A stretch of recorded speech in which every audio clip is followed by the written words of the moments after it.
Okay, I'm Lukach, and I'd like to show you some card tricks that were developed by my friend Chuck Krawec and myself.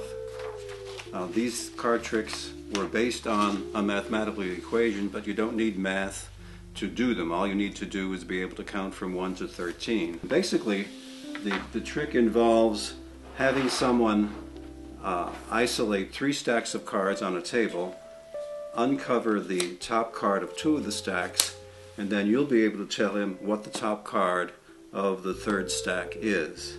So let's see what the original trick looked like and what we developed from it. We take a stack of 52 cards and we assign values to the cards. This is done silently by ourselves. Every card has its own base value. A 4 is a 4, a 5 is a 5, a 10 is a 10. But then when we get to the jacks, we assign the jack a value of 11, a queen is 12, and a king is 13, an ace is 1. So we can go from 1 to 13 by counting all the cards in any particular suit. So the trick is you have someone shuffle the cards for you, and then you start making stacks of cards. Here's a 3. You count. Starting with that card, you count until 13. 3, 4, 5, 6, 7, 8, 9, 10, 11, 12, 13. Then you take the next one. That's 8, 9, 10, 11, 12, 13. It doesn't matter what cards come out as long as you're counting number of cards up to 13. 2, 3, 4, 5, 6, 7, 8, 9, 10. We didn't get to 13, so that stack we just put aside. Then you turn all the stacks over, being very careful to keep the bottom card where it's supposed to be. And then you have someone select 3 stacks of cards and leave them on the table and give you the rest of the cards. So let's just say that they select those 3 stacks. And then you have them turn over the top card of any 2 stacks they wish. Let's just say that they pick this one and this one. And you're going to predict what the value of that card is. Now, the way the trick is done is, from all of your leftover cards that you have, you start counting. Of course, this is done silently to yourself. You don't do it so anyone can hear you. And you count out a number of cards that are the same as the sum of these 2 cards. So that's 8 and 3 are 11. So you count out 11. 1, 2, 3, 4, 5, 6, 7, 8, 9, 10, 11. You're doing this silently to yourself. Then, and this is important, you count out 10 more cards. 1, 2, 3, 4, 5, 6, 7, 8, 9, 10. And then you start again, and you get 1, 2, and you stop at 2, and you think that this card is a 2, and there it is. So isn't that neat? So, okay, that was a known trick, and that's how it was done. And we started to ask ourselves, why does this trick work? And what is the significance of 10 cards after you count out the sum of the top 2 cards? And so we said, let's try to define mathematically what we have when we have 3 stacks of cards and some left over. And let's say the top card we're going to turn over is this is going to be A, this is going to be B, and this is going to be C, and we're trying to guess what C is. Well, to set up the equation, we started with whatever the bottom card was and counted to 13, and if that card was a 6, we counted 8 cards to get to 13. So the mathematical equation is 14 minus A, not 13. 14 minus A plus 14 minus B plus 14 minus C defines each of the 3 stacks of cards plus the leftover cards, which I've called LO, equal 52, the number of cards in the deck. Using this equation algebraically, rearranging things, you come up with C, which is what we're trying to define, is the leftover cards minus 10 minus A plus B, which is exactly what we did. We took the leftover cards that we had in our hand, we counted the sum of A and B of 2 of the stacks, and we counted 10 more, and we came up with C.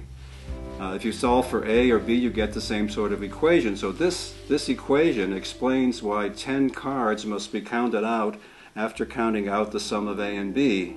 And it doesn't matter which of the 2 of the 3 stacks are turned over. So we thought, well, that's pretty neat. Then we started to say, well, what if we wanted to count to 11 instead of 13 and leave 3 stacks remaining? What would change? Well, what would change is the equation. Instead of 14 minus a, when we counted to 11 instead of 13, it would be 12 minus a. And we go through the same equation, 12 minus a plus 12 minus b to 12 minus c plus the leftover cards equal 52. And we come up with the answer that c is equal to the leftover cards minus the sum of a and b minus 16 instead of 10. So we say, so that means after we counted out the sum of a and b, we count out 16 cards and then start over again. When we try that, we find that it works. So it's very surprising, and it also means that the equations that we're using seem to be valid. So what we've done is taken any possibilities that we can with 3 stacks of cards, and here we have a table that gives you 7 new tricks with 3 stacks of cards, depending on what you want to use to count to begin with and what you would have to use to solve the trick. Now then, we went further and said, no, okay, that's fine with 3 stacks of cards. Now what would happen if we wanted to use 4 stacks of cards instead of 3? And let's say we wanted to count to 11 per stack. And we wanted to uncover 3 of the stacks and then guess the top card of the 4th stack. Well, the equation you'd set up in a similar manner would be, we'd call it the 4th stack D. And the equation would be, we're counting to 11, so it would be 12 minus a plus 12 minus b plus 12 minus c plus 12 minus d plus the leftover cards equal 52. That defines the whole deck of cards. Solving that equation, you get D, which is the 4th card, would be the sum of a plus b plus c, and then 4. So we would count to 11 and then count to 4. And we'd see, and that should work, and we'd see if, well, we would see if it would work. So let's try that and see if that works.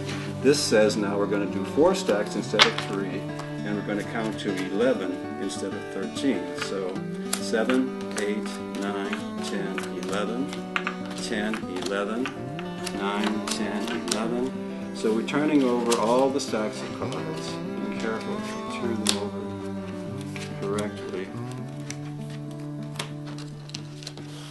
And in this case, we're going to ask someone to just leave 4 stacks on the table instead of 3. And now you ask the observer to uncover the top card of 3 of the stacks. And you get that, and we're going to try to guess what the 4th stack is. Now this equation that we just said, that we just set up, said that you'd add 4 instead of 10 at the end. So you count out again silently to yourself the sum of the 3. 7, 8, and 6 are 14. 1, 2, 3, 4, 5, 6, 7, 8, 9, 10, 11, 12, 13, 14. Keep going, and it says add 4 more. 1, 2, 3, 4. And then start over again. 1, 2, 3, 4, 5, 6, 7, 8, 9. If this is done correctly, that should be a 9. There it is. Isn't that great? And what we've done is set up the equations in Table 2 to do the trick with either 2 stacks of cards, 3 stacks of cards we had in Table 1, 4 stacks of cards, 5 stacks of cards, or 6 stacks of cards. And here, this tells you with each one of these represents a separate trick. So you've got 14 new tricks here, on top of the 7 we had with the 3 stacks. So in summary, what we've done is we've taken a known trick with 3 stacks of cards, applied some mathematics to it, especially algebra, and we've created more than 20 new card tricks using 2 to 6 stacks of cards, counting from 9 to 25 cards per stack. Now these new tricks we've called the Lukra card tricks from Lukach and Krawec, and we have copyrighted these. So you can use them, we hope you will use them and have fun with them, but you can't publish them, and especially not publish them for profit. But it does show how much fun mathematics can be and how practical it can be. So if you're a mathematics teacher, and especially an algebra teacher, and you want to use these to demonstrate to your students how much fun math can be, you're certainly welcome to do that. And as a matter of fact, if you'd like to do that, and if you are a teacher, you can email me at caluka@comcast.net, and I'd be happy to send you copies of these slides, or I even have a PowerPoint presentation that I can email to you. So I want to encourage you all to use these card tricks, have fun with them.